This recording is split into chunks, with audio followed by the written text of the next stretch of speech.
Good morning, everybody. Thanks for joining us the first start of the day. We're going to get cracking. So my name is JP Doggett. I'm the founder of Best Practice Club, which is a network for supply chain directors to share best practice on a number of areas, but including ESG. Today we're going to focus on the E bit of the ESG and net zero. Just a quick preview of how we're going to do this. So Mark is going to set the scene for us with a presentation on the global future of trade and decarbonisation of shipping. And then we're going to go into a discussion, and broadly we're going to look at the sort of strategic perspective for supply chain, net zero and supply chain, before going into some of the specific initiatives and also the enablers for delivering on those initiatives. So Mark, if you would like to take the stand and get us going, please.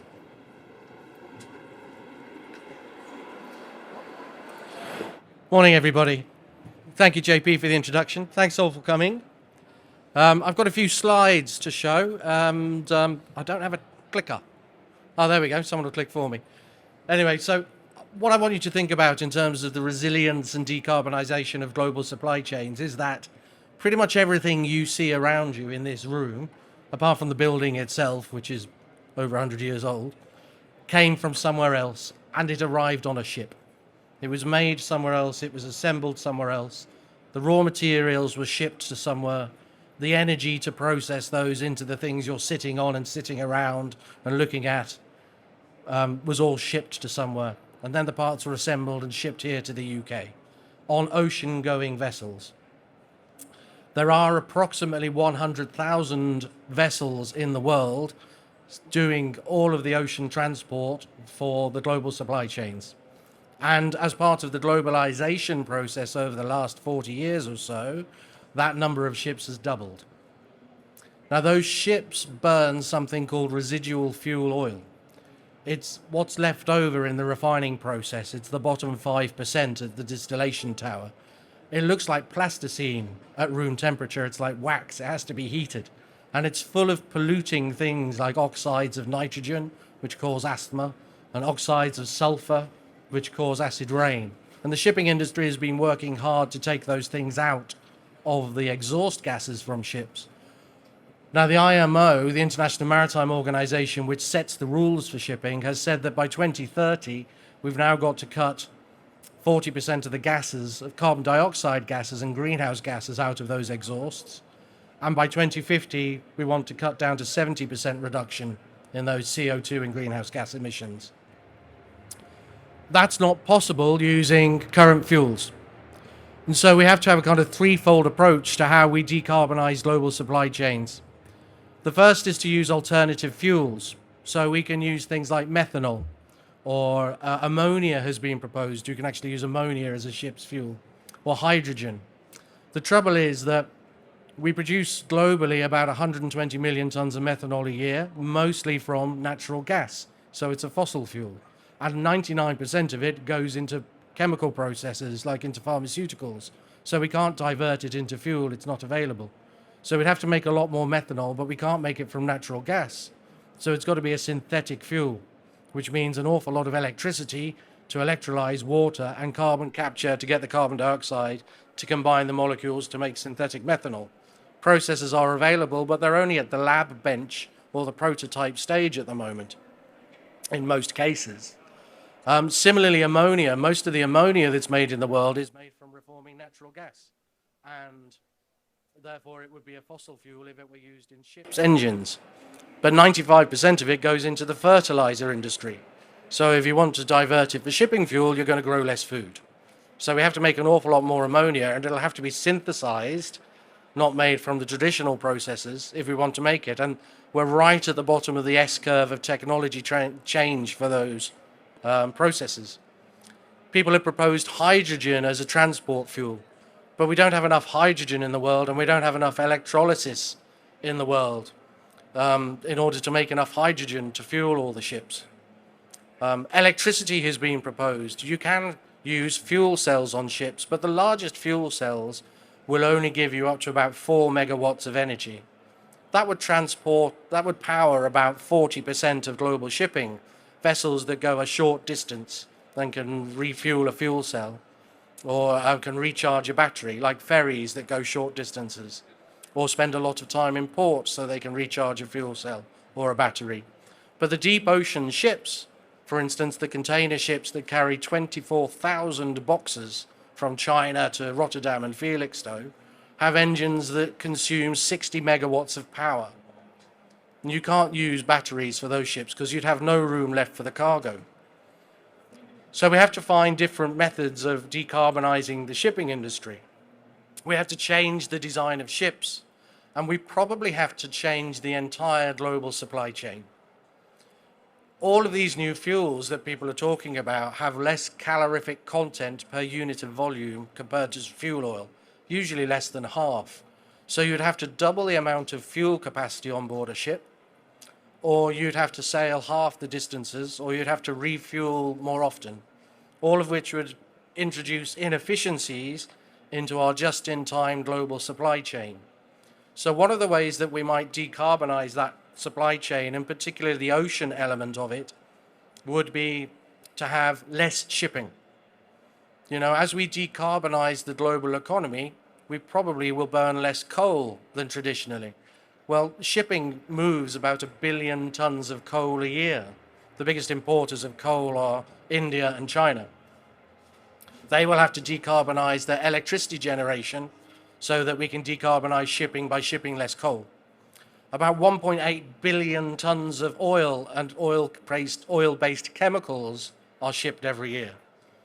That will have to be reduced by about 3% a year, to reduce by about half by 2050 in order to achieve decarbonisation goals.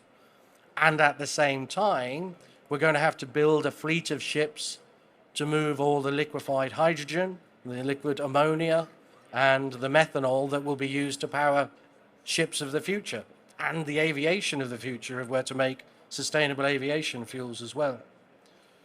So we have to decarbonize shipping through technological means, but also through reimagining this global supply chain. And we also need to think outside the box on the global supply chain in the years out to 2050, when shipping hopes to mostly decarbonize and beyond. And one of the ways we can think about that is, as I say, by doing less shipping. And the way we do less shipping is through passing through peak population, which is not a subject that is very comfortable for a lot of people to talk about. But the Chinese population has already peaked.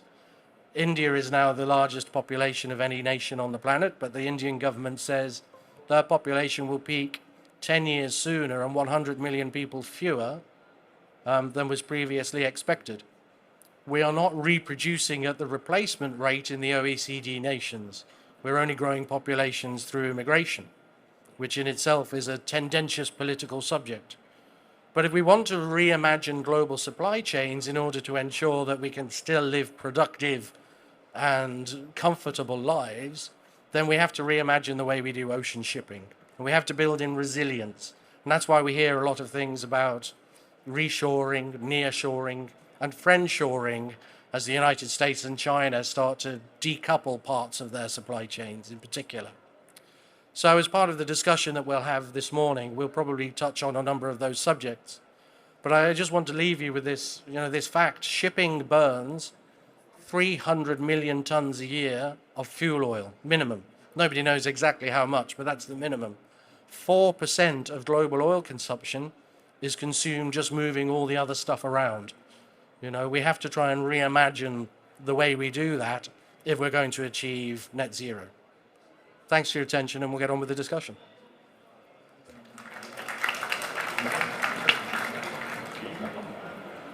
Hello. Thank you, Mark. So Mark's outlined, I think, a fairly fundamentally different world that we're going to be looking at in the now foreseeable future. And one of the big things that we talk about a lot in our discussions is resilience. And that's really just from a perspective of surviving and thriving as a business, as an ongoing business in the face of global volatility, part of which is driven by climate change. And where we come into the sustainability, the net zero aspect of it, some of it's being driven by regulations, the need to do something, and it sometimes seems to be something that you're being forced to do, that you've got to do because you're being made to do. It's an overhead to the business. So I want to start by inviting our leaders of supply chain organizations really just to comment on how they frame growth in the supply chain. Is it something where you're having to make small changes in certain areas to respond to those external pressures, or does it mean a fundamental reimagining of your global supply chains footprints, like nearshoring, as Mark mentioned, and basically your business model? I've already warned Amanda I'm going to pick on her first, so we're on microphone 8, I think. So how would you frame it in your organisation, Amanda? Thanks, JP. Morning, everyone. My name is Amanda Wood. I am the Sustainability Director for BAE Systems Global Supply Chain. So our supply chain is about 19,000 suppliers. We spend about £10.5 billion a year. We have 4 key markets: the UK, the US, Saudi Arabia, and Australia. But we source from about 121 different places around the world. So, and we build and maintain complex military equipment for governments. So hopefully that gives you a bit of a context of the company. I guess the first thing to say is we're shaping this as a business differentiator. You know, as you said, there are regulations coming down. Sometimes we might feel like it's almost being done to, or we've got to do it. But I think, you know, we win when we feel like it's the right thing to do, and we can get this connection down through our business. And so, you know, from our perspective, it's not about tweaking. It is about almost reimagining and going, actually, you know, when we think about our supply chain, you know, traditionally we measure them and we manage our relationships around time, cost, and quality. Yeah. So we need the right thing at the right time with the right value or right first time. And now what we have to do, that's not enough. We need that, but that's not enough for us to be competitive and to meet our commitments. And so we have to wrap this layer of sustainability around it. And for us, that's where it comes into. It's how we do something, which is just as important as what we do.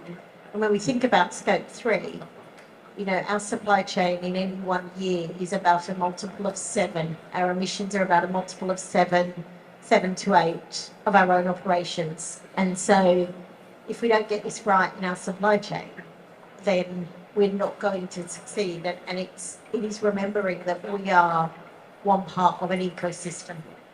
And it is about thinking about everything you do with our suppliers and internally, and how do you integrate sustainability into that. So you don't get to the end of a procurement process and say, oh, I need to think about sustainability. How do you know where are those touch points right from designing for sustainability and left shifting? How do you make sure you're considering sustainability at every single point? And for me, that's a bit of a reimagine as opposed to a tweak. Yeah, the 3 points becoming 4 points. Maybe we'll come to that afterwards. But Oriol, maybe I could ask you to similarly comment how it looks in Kimberly Clark. Yes, thank you very much. My name is Oriol Margot. I'm leading the sustainability transformation at Kimberly Clark for Europe, Middle East, and Africa. So for those that don't know, Kimberly Clark, we make brands like Kleenex and Harry's, Andrex, all of them energy intensive. So like Amanda, our external supply chain scope 3 emission represents about 70%. And we are an energy intensive industry. So, which means that it's still a very significant number. The way we approach it is of course, this external supply chain is the bigger part.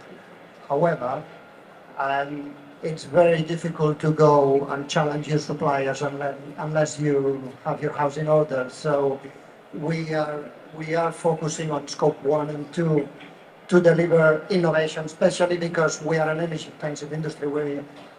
Like Mark mentioned, we have a lot of gas, so we need to decarbonize gas. We need to explore alternatives like hydrogen, biomethane, and make them commercial. So we're pushing on that at the same time that we start engaging our supply chain, also so we can support our suppliers. But I think it is a big change.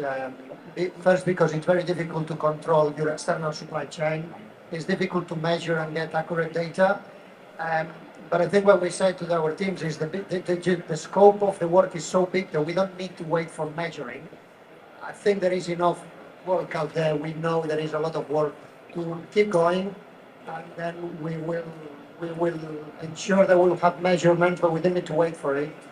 And so we're trying to work in parallel, internally, externally, and that's what we're doing.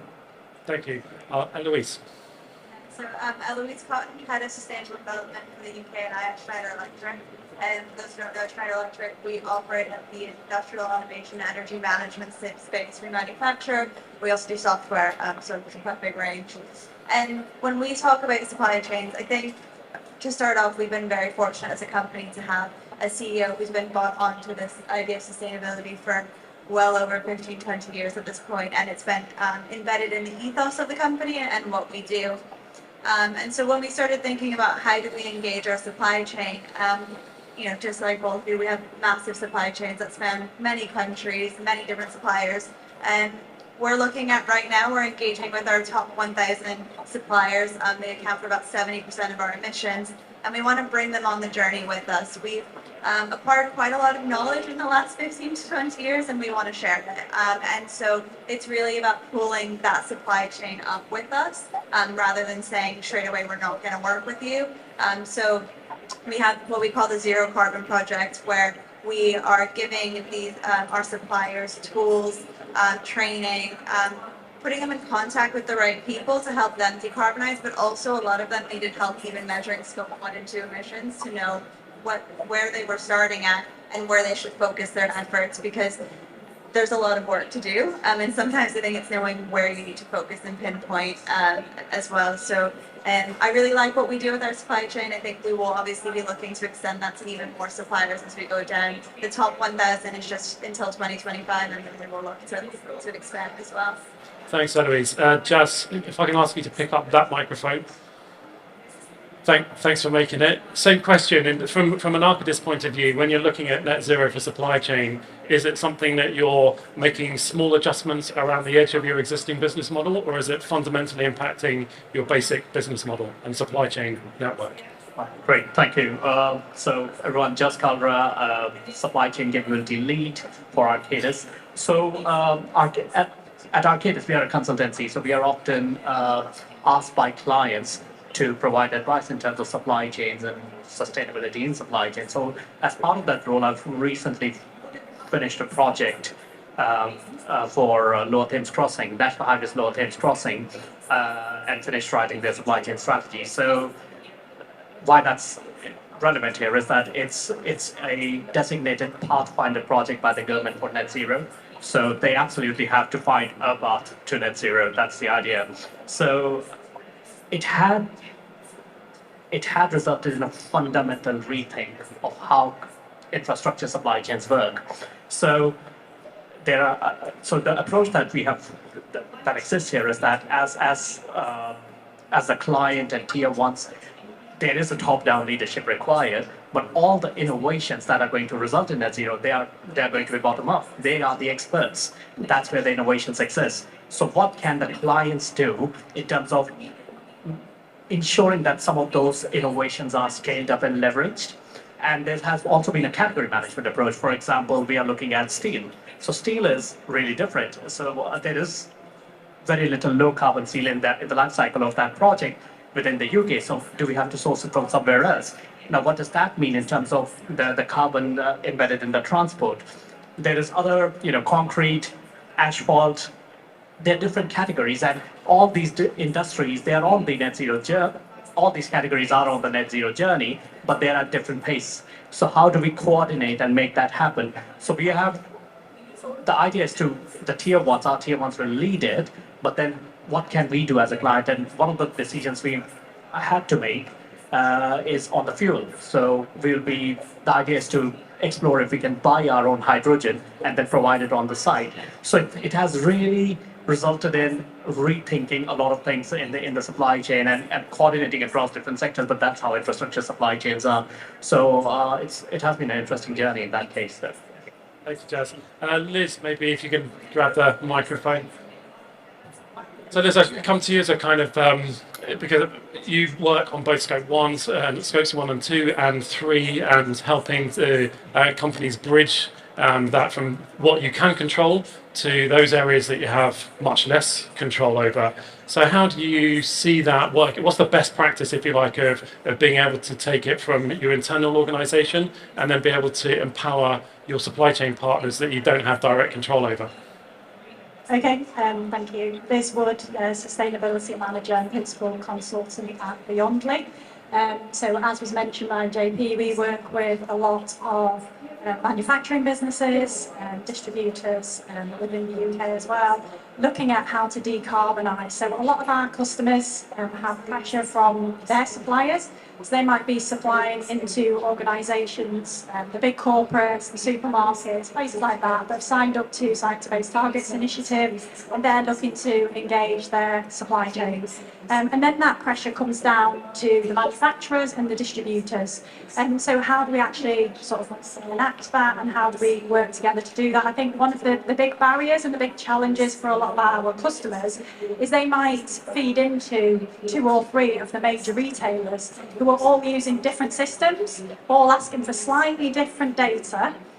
So there's no consistency, or there's a lack of consistency. So I think there's a real need for industry collaboration and sector collaboration. And I think there is some good work starting to be done. So we've seen RAP have done a lot of work on scope 3 in the food and drinks industry, bringing together free to access resources, banks of emissions factors. So I think there's a real area of best practice there, working as industry sectors and actually working together. Potentially a controversial statement, but I have heard it said sustainability is non-competitive. And I think that's probably taking it too far, but I think there is a need for organisations to work together and for industry bodies to step up to help and collaborate, so that you're not getting, as a supplier or a manufacturer, 10 different requests for slightly different data. So I do think there is some good work coming together. So Manufacture 2030, we've seen a lot of the large organisations starting to pull those data requests now. But I think there is a need for more of that. And another thing that I would add is as well, we're getting to that level now with Scope 3 where it's coming down through the tiers. So we've got like Tier 1, Tier 2 of those large organisations. And where I'm coming to with a lot of organisations we're working with now is they are the organisation purchasing the product from overseas. So there's a lot of challenges working with overseas. A lot of countries are really quite good at supplying emissions data, so a lot of suppliers in China, but there's still a lot of work to do in emerging economies like Turkey and Pakistan in terms of getting that data through and the quality and that understanding. So I think there's a lot to be done with education of supply chains and the kind of thing that Eloise touched on, bringing your supply chain with you. And I think the large organisations can still do more to support their supply chain in that kind of frontier. Thanks, Liz. Mark, if you could take the microphone next. So what Liz is saying is, we hear it all the time that suppliers could spend all day, every day just filling in supplier portals with this data and that data, and that's a serious inhibitor to actually moving the needle in this. So Mark, you support and enable this kind of supplier collaboration. Can you tell us how you see that working in future? Thank you. Mark Pereira, founder of Purposeful. We're a software company who helps companies scale their supplier engagement programs to help manage their ESG agenda, whether it's against the carbon or diversity side. And we do have to remember, as we work with our supply chain partners, it won't just be decarbonisation we're talking about, it'll be all the other variants of the ESG agenda. So we have to watch not just the data on Scope 3, about supply diversity, fair living wage coming as well. There's a huge amount of activity around capturing data. We do need to ease that process. Let's use standards like CDP data and science-based targets to kind of measure some of the alignment. But the biggest thing is moving from say to do. We're seeing a huge amount of regulations coming in here. We can see from COP27, it's moving into implementation and action. And it's a climate action plan, not just talking about it. And we see too much talking and not enough action. Where we see the movement is looking at the leading indicators of Scope 3 reduction and also innovation of Scope 2, which will be reliant on your suppliers. So we still have to engage with our suppliers to capture the great new technologies that we're seeing out here to transform our scope 2, but also change the way they're doing on their scope 3.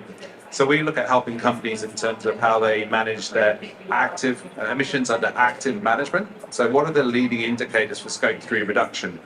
It's not the amount of numbers of suppliers that are committed to scope 3, science-based targets, or have a A and a CDP score.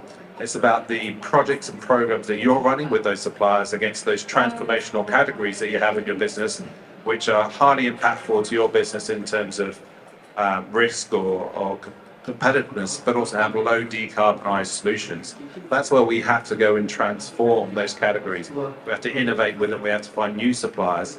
We have to look at the different horizons that we're working on. Some of them may be quick wins that we can get into this year. I deal with a lot of procurement people. They are getting their savings in this year. But when you're working with a program, cross-functional team or something, it could be 18 months, it could be 5 years out. And it's about showing those projects, those programs, the collaborations you're doing at scale, so your CEOs can actually have the guide path to say they're going to hit their 2030 targets. So leading companies are looking at the leading indicators. Emissions under active management is the one that I would go for that. The other thing is, there's a lot of complacency in this. Every 5 weeks represents 1% of the decade. 2025 is not that far away. 2030 is not that far either. So we have to go from do to some say to do rather quickly and get some more active emissions under active management. That's the big change. Otherwise, we're just green washing or green wishing. We have all the commitments that we want to do it, but we're actually not doing any action to actually reduce or remove the emissions as well. Thank you, Mark. James, you're also on the solution side of this. So how do you see us being able to collectively be able to make a dent in scope 3 emissions, which like 80% of most businesses' emissions? Thank you. So, James Butcher, CEO at Supply Pilot. As JP said, we help companies engage their suppliers on a whole raft of different subjects. And for me, echo a number of things that have already been said.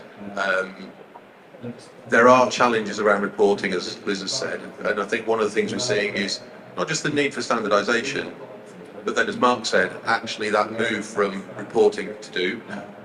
There's a lot of suppliers, as you look down within the supply chain, perceive this as a reporting exercise. I'm being asked for more data, and it needs to be perceived as action.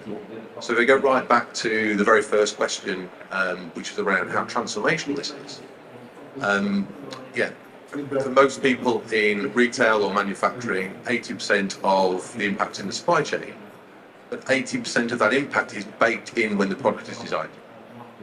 So actually, it's not about engaging with just what's this transformation. It's using supplier engagement at every step of the process to start to change people's mindset. And in terms of that, I think one of the big shifts is making sure we don't, when we think about net zero, that we're not just thinking about that in the context of energy. Ultimately, everything's consuming energy. We heard the enormous impact of shipping because we're set to get us started. So it's about saying, well, actually, how do I remove these certain chemicals and focus on green chemistry? It's required to be more sustainable, but it's typically less energy intensive. How can I reduce my packaging? Relates to just about everything that we make, and we have goals to do that. And it's breaking it down when we're communicating with our suppliers, sharing information, as Schneider do a lot, as has just been alluded, as they're taking that learning, and as Oren said, not focusing on waiting for the killer solution, saying actually what can we do now? So for me, it's about having a very rich conversation. Probably the one challenger piece I do for everything today is we really encourage our clients who all have thousands of suppliers to say, make sure your focus on that top number. We all logically Pareto the top 500, the top 1,000. Is not at the expense of the rest.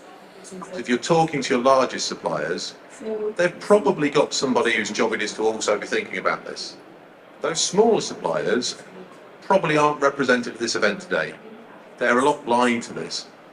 And I think to bring that all the way back to the title of today is, but in terms of resilience, actually, yeah, Europe only just a few days ago was reporting the significant water impacts. We've already got half of Europe in drought and we're only in May. This is not about achieving net zero and some reporting target. This is about the fact that actually to be in business in 10 years' time, we will have to be sustainable. We will have to understand our water use. We will have to know where our raw materials come from. And to do that, we need all of our suppliers to be understanding what's coming and starting to build capability in this space. James, so we're going to open up the discussion, and we might have to do a bit of microphone juggling, guys, to be able to get everybody just to join in. But I just wanted to take a pause there and see if anybody has any questions to any of our panelists, any comments, any strong disagreement, agreement. Is anyone? Yes, absolutely. Let me come over to you. Thank you. If you just introduce yourself, please. Hi, I'm Gillian Edwards from Access Technologies. I'm head of ESG. And I've got a question for Amanda. You mentioned about building sustainability into procurement at an early stage. Can you tell us a bit more about how you go about doing that? Yeah, sure. Great question.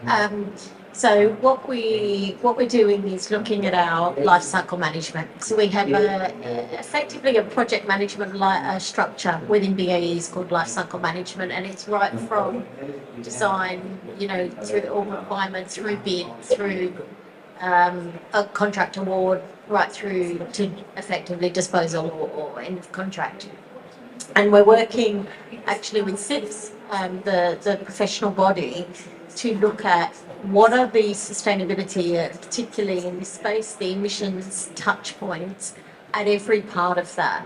What bit do we need our procurement and supply chain professionals to be considering at each point? And so we're writing a new sustainable procurement handbook, if you will, that says at this point you need to be thinking about this, and at this point here is a lever that can be pulled on if that's right for you. So it might not be, there's not one solution, and it might not be everything every time, but what we want is to upskill our people. So we've got the process framework, and then we want to give our people the skills and the knowledge to be able to think about that at every point. Because there's one thing we know, is that doing this retrospectively is a lot harder than doing it up front. And I know, just listening to some of the things you said, you think about design for sustainability. We look at some of our products that are in service for 50 years, designing that sustainability in up front is much, much easier than actually going, how are we going to retrofit the design, if you will. So it's about having that, for us, it's about having that common framework, if you will, and it's about having the right skills internally in our people to be able to take those considerations, and then extending that out to our supply chain as well, so that A, they know what to expect, and B, they can deploy those skills within their own team, because as I said, we're part of one ecosystem. Does that help? That's super, thank you. So just to build on that, I think one thing that's really important is that there's been a lot of money investing in tools to streamline procurement, and digital sourcing, RFPs, etc.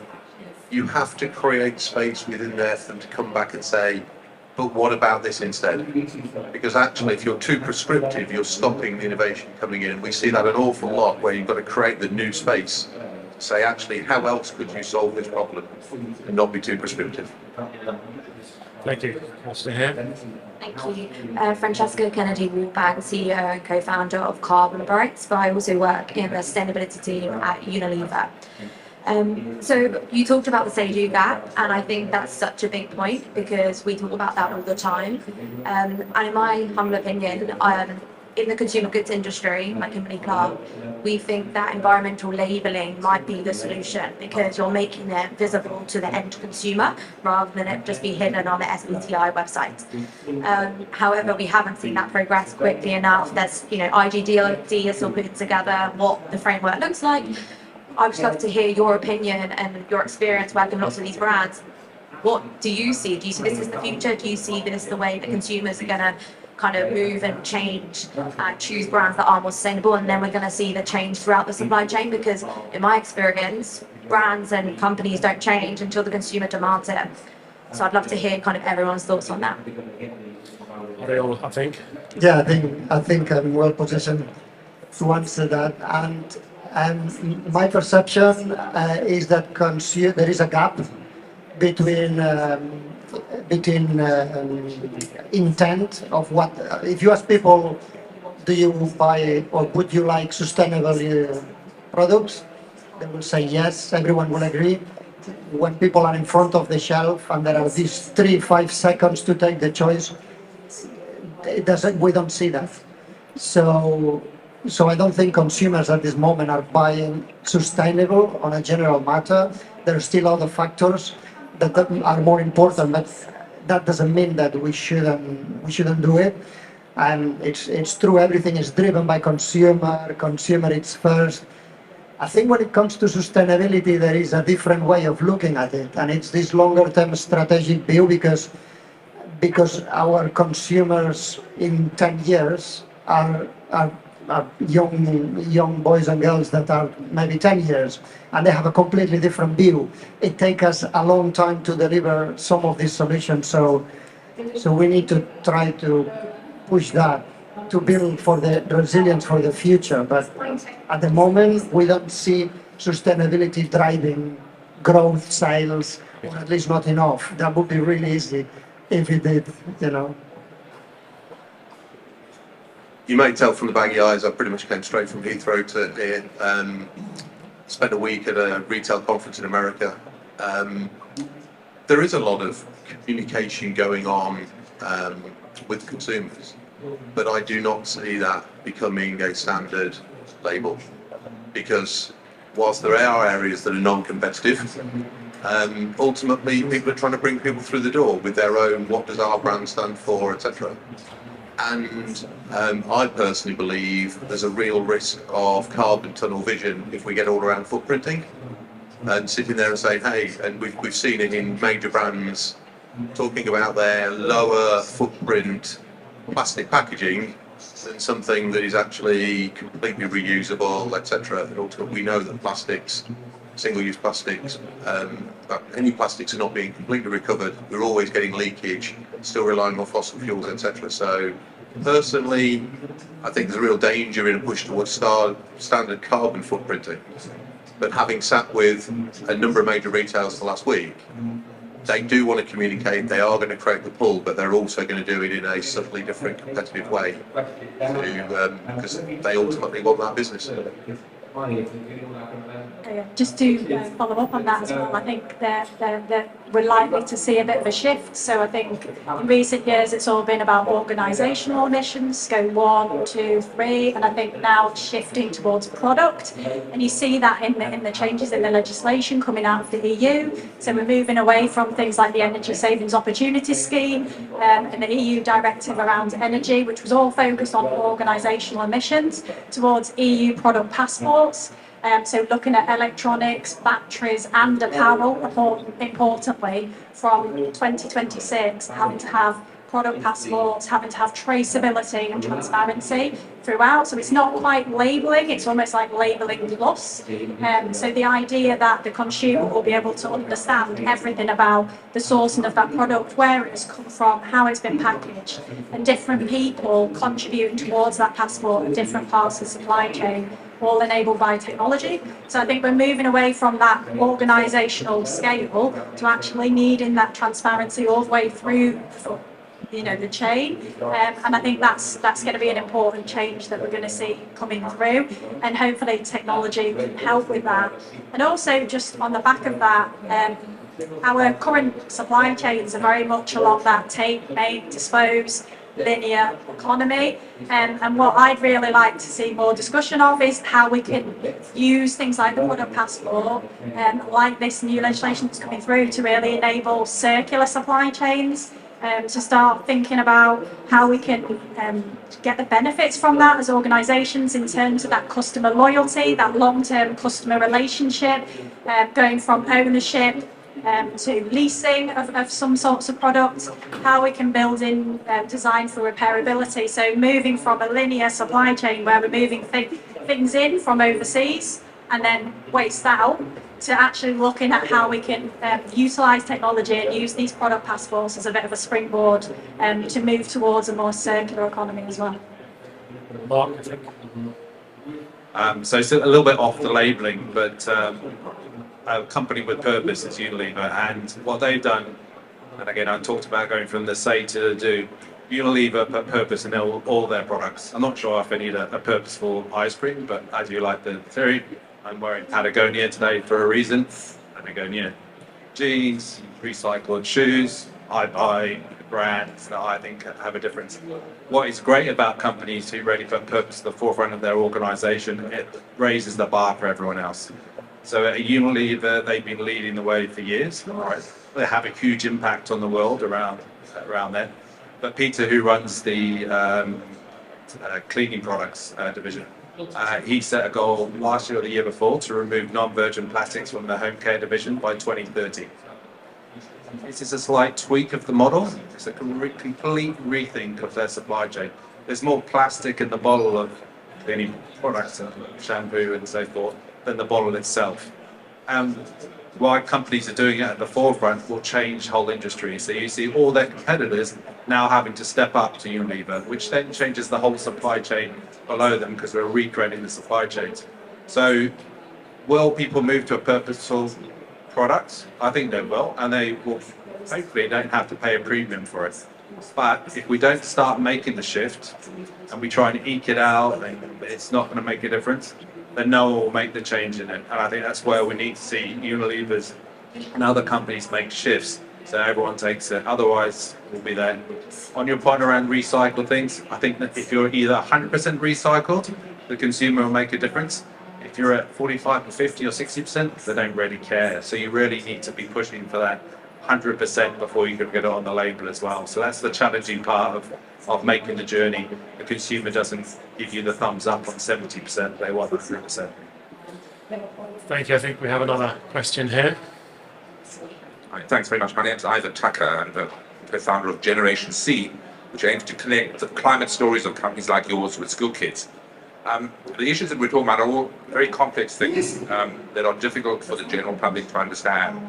And most particularly, school kids are concerned about green issues, but they don't understand the solutions. I was at an event last night where somebody said they were talking to university students and they'd done a presentation with companies like yours and asked for the students what they thought about it. And they said there were two emotions. One was they were really excited about the solutions that the companies were talking about, but they were really angry that nobody's ever told them about them. So my question is, what are companies like yours doing to connect and communicate what you're doing with schools so that the kids get to understand first in supply chain complexities? It's not a career issue that a typical school kid is going to think about unless they're exposed to it. So what are companies like yours going to do to lead the way to connect with school kids and not just 16 to 18-year-olds, from 7, 8, 10-year-olds, 13-year-olds? I'd be interested to know what your plans are around that. You want to take that? Mario? Well, I mean, first of all, I think the initiative you're doing is great. I think one of the challenges is that there are limited resources, so it's how to focus in all the things. What you're doing, I think, is great because linking to what you were asking, what I don't think people realize is that the difficulty is not to decarbonize or to make our products sustainable. The difficulty is that we've been innovating in products for dozens of years. We have made them the best products. We made them the most cost efficient, and now we need to bring in the sustainability. And consumers don't want to compromise on cost, neither performance. So we need all these things, and that's why we need to work with young generations to understand the challenges ahead and understand that it's not an easy journey and that people need to change the way they buy and they need to compromise price potentially or do something different. We need to work, everyone needs to work together. So I think we need to do more of that talking, and hopefully we can collaborate more.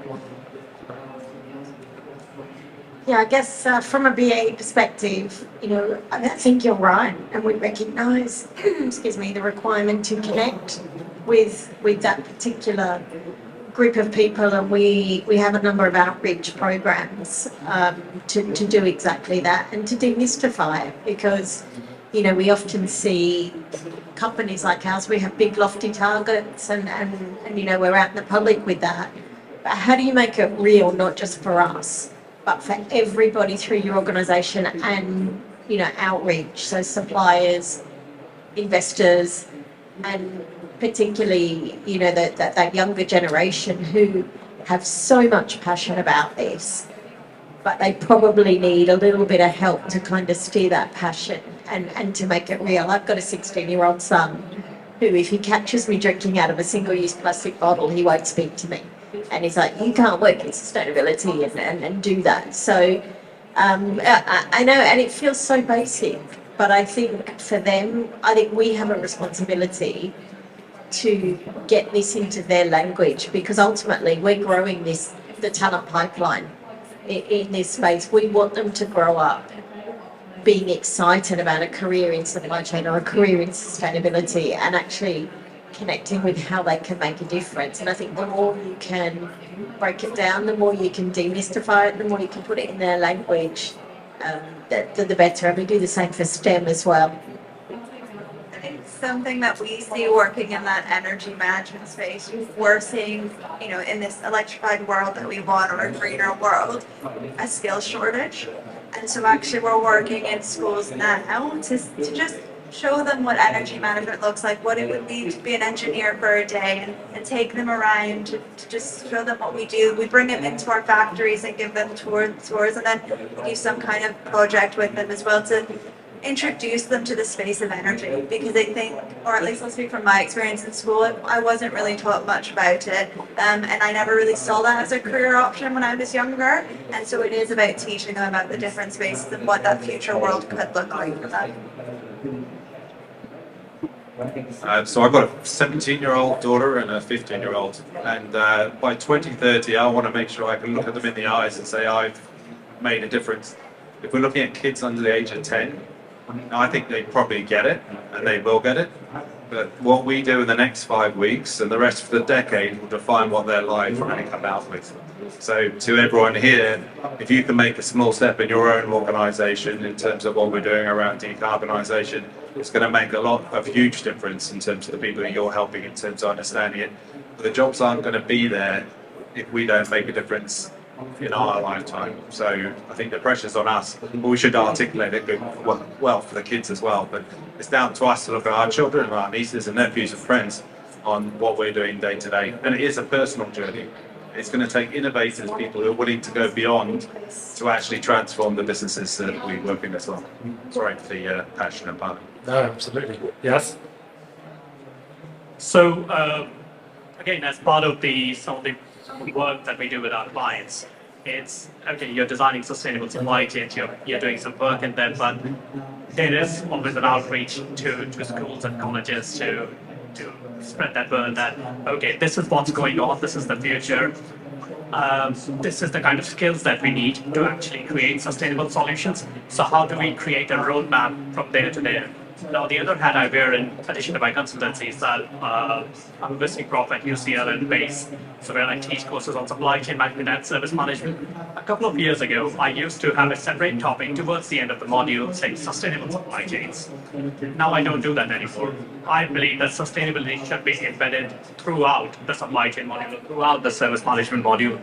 Now, what that inculcates is that there's not that lecture that students can skip at the end of the course, but actually they're understanding that it's so fundamental that we have to make durable products so that they have a longer product life cycle, and they don't need to be, we don't have to go with reuse and recycling. Actually, they last longer, so things like that. One small point I'd like to make is that there is always that paradox that who's going to pay, because there is a short-term cost to sustainability as we make that switching. And yes, the empirical evidence over the past 10 years at least suggests that Consumers are willing to pay a little bit more, but then it goes down. So they will go for the cheapest product, and particularly the cost of living crisis that we are in, the onus can't completely be placed on the consumer. So there is a question: who will absorb that short-term cost? So probably it's the organizations that are leading the supply chains. They might have to do this. So they might have to do a lot of that sort of pro-social behavior, which is going out to schools, colleges, but also sort of educating that supply chain and absorbing some of that short-term costs. Yeah.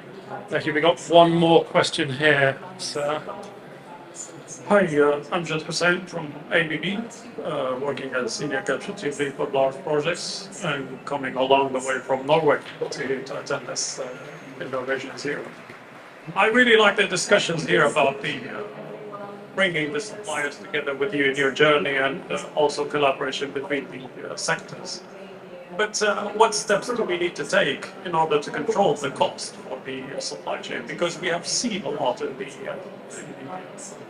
the sectors that a lot of green energy projects has been either cancelled or put on hold because the cost has increased. What steps do we need to take from a supply chain perspective to be able to control the cost for the product that needs to go into these projects? I think this is an issue that everyone in the supply chain is facing, right? I mean, we're trying to deliver these sustainable products. They are more expensive. You mentioned who is going to absorb it. We don't know. I mean, but someone have to, and we can control what we can do. In our case, we try to rethink the product, design to value. Look at what things the consumer may be less keen. And then bring in other qualities. I think everyone in the supply chain needs to do their own design to value and try to mitigate those costs. And on the other hand, I think there are new materials we need to bring in. They are more expensive. So one of the things I can see is that people tend to freeze. We cannot do it. It's very expensive. What we're trying to do is work with our procurement teams to try to look at it more strategically. So there's no point to go to ABB and ask, can you do this new technology now? You're going to come back and say it's going to be 20 times more expensive. The question is, what do we need to do to be able to deliver that technology? And you may need to ask us to do something different, scale, times. So I think we need to think out of the box.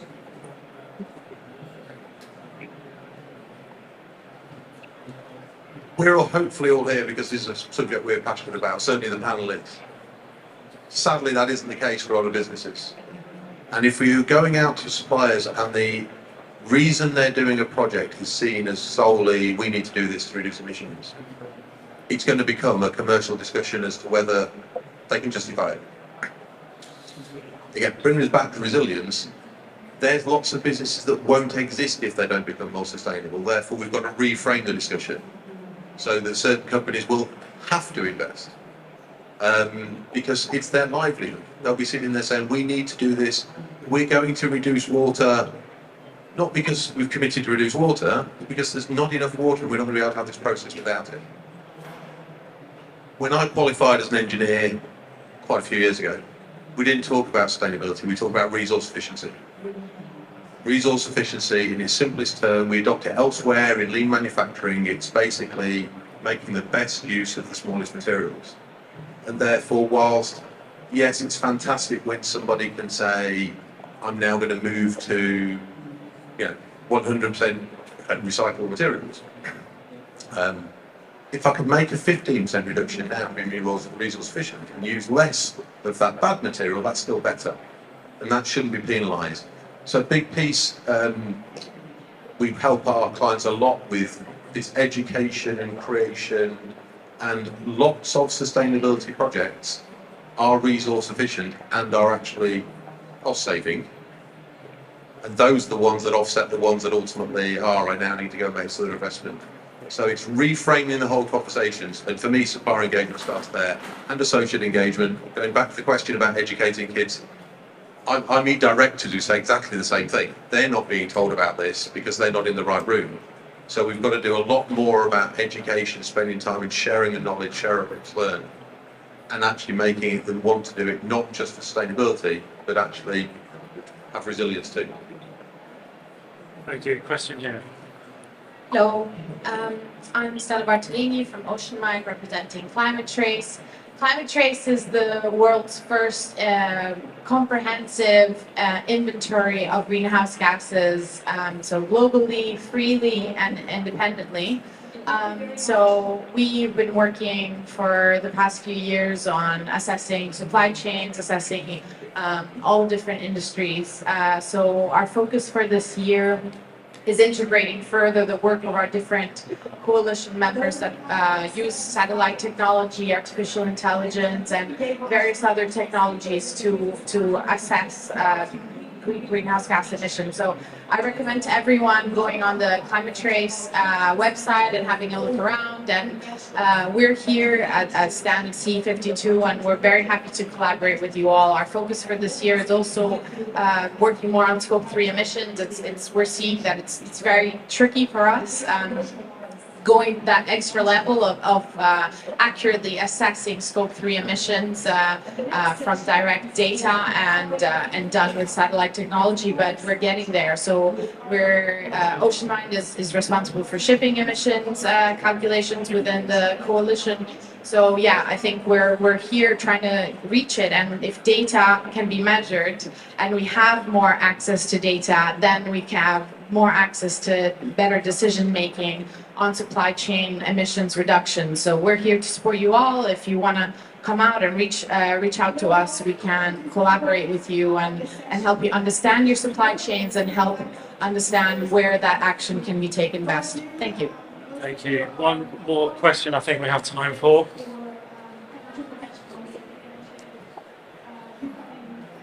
Hi, it's Claire Shatcher. I'm working for Lawyers for Net Zero. Liz, you mentioned, controversially or not, about sustainability not being competitive. I'm assuming there might be a lot of crossovers with suppliers across your competitors. Are you working together with your competitors or your peers or industry bodies to kind of work with suppliers to help bring them along? Because it feels as if collaboration and actually kind of helping spread the costs and the liabilities would help. Is anybody doing that? Yeah, this is probably one for you guys on that end. In terms of what's been done by sort of NGOs and other organisations across sectors, there's a lot of work being done in green steel, and there's also a lot of work being done by RAP. So big shout out to those for starting. Yes, I think we do work with our competitors on non-competitive issues. We kind of spoke about this. How I roll out my EV is not, like EV fleet rollout is not a competitive issue. I can discuss that and share and say where our pitfalls are. And I think one thing is that and a lot of times we talk about how sustainability is not competitive for a lot of issues, and I think we can all agree on that, but we all work in sustainability. It's how do we get the next level to also understand that, because really they're the ones who are going to sign off on the co-innovation or co-creation, as you said earlier. So it's kind of explaining that to the next level up of decision makers as well, because we'll all sit here and say we can create together and stuff like that. So.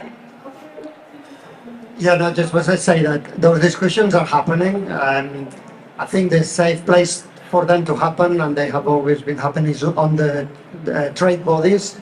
You know, there are trade bodies, Confederation of Paper Industries, or non-wovens associations, and that's where these bodies are facilitating sustainability discussions.